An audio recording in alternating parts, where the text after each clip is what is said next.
So let us see a video in which we can combine the extrude and the revolve command and make some geometry. So imagine I have a flower pot which is placed on a table. So let me just try to work on it.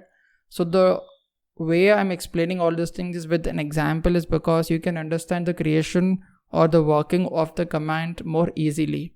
So let us first try to create a table first using the extrude command. I will be first defining the top view. And let me just try to click on center rectangle. Imagine this is a base of 100 by 100. And let me give the thickness of the table to be around 20 or less than that. Okay, so I have the base of the table. Now I need to create the legs of the table. So legs of the creator shall be created on the bottom surface. So I have to select this particular surface and click on extrude command. Now I want 4 circular legs on all the 4 sides. For that I can just create a center line. From the center axis I will maintain a distance of 40 on both the sides. I'm sorry.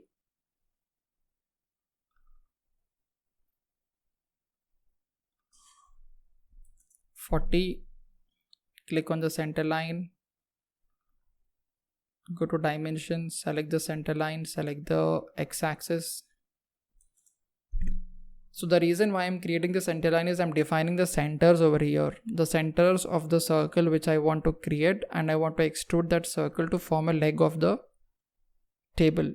So these are again random dimensions. So we are trying to see a combination of revolve and extrude in one figure, because most of the geometry is what we have in different engineering systems are a combination of different options used together. So it is not like a geometry is only created using a revolve option. So it is not like that. A geometry can be a combination of multiple options what we have present in the software. So we have to know the functions of each software and we have to apply those functions for creating that geometry. So let me create the circle at each center. Let me change the view to be no hidden and the diameter to be 9, and let me follow an equal diameter. So this is a symbol of equal constraint.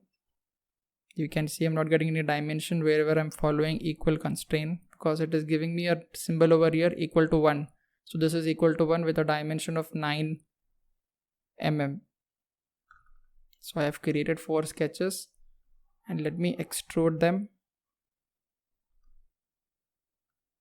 to some random length, say 40 again or 55.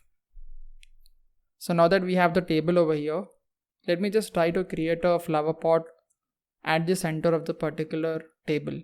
So right now you can just see the geometry is enclosed in the planes what are present.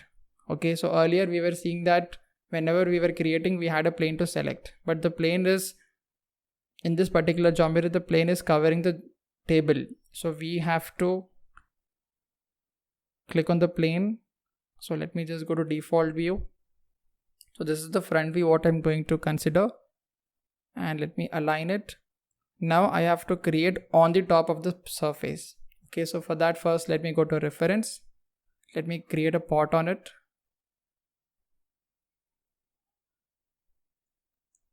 Okay, so I'll just try to create a pot using the spline command. First I'll define the height of the pot. Imagine this is the top section of the pot.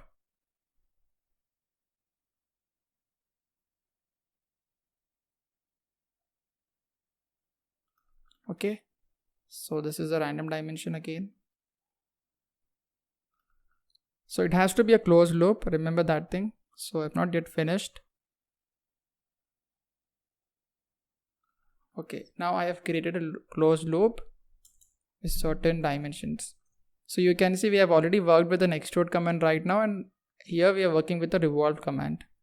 So we are creating something utilizing both the options.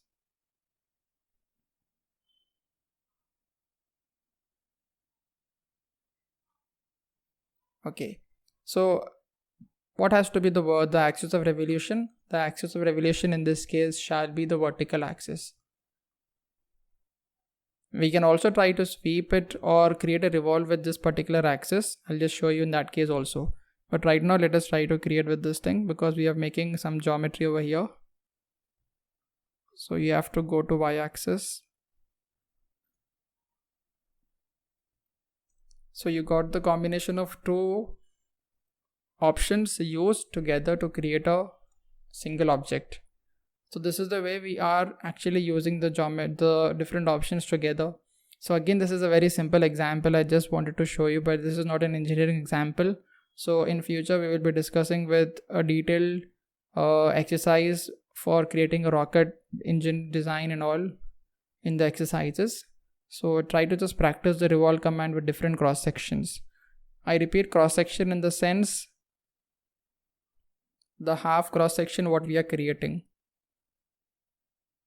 This cross section I'm talking about. So from the top view, if we are looking at this geometry and if we are trying to cut the geometry at any location, it is a circular cross section. Okay, so just know the difference between the different ways I'm trying to explain you, and if you want you can just try to change the angle of rotation also. So the purpose of this is to see the internal section. Okay, so I'll just try to recreate the geometry and I'll show you the internal section. Imagine if I have a figure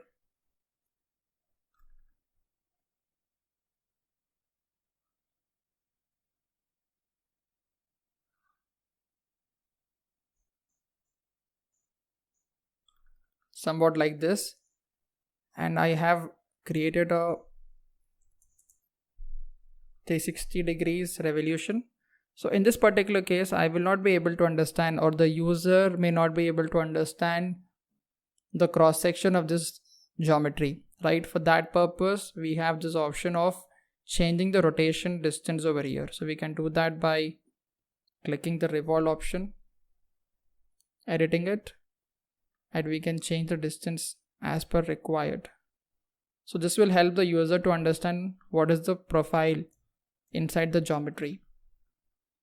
If you are changing it to shaded and with edges, you can see more clearly. So this is the requirement and this is the purpose of that particular option of changing the revolution angle.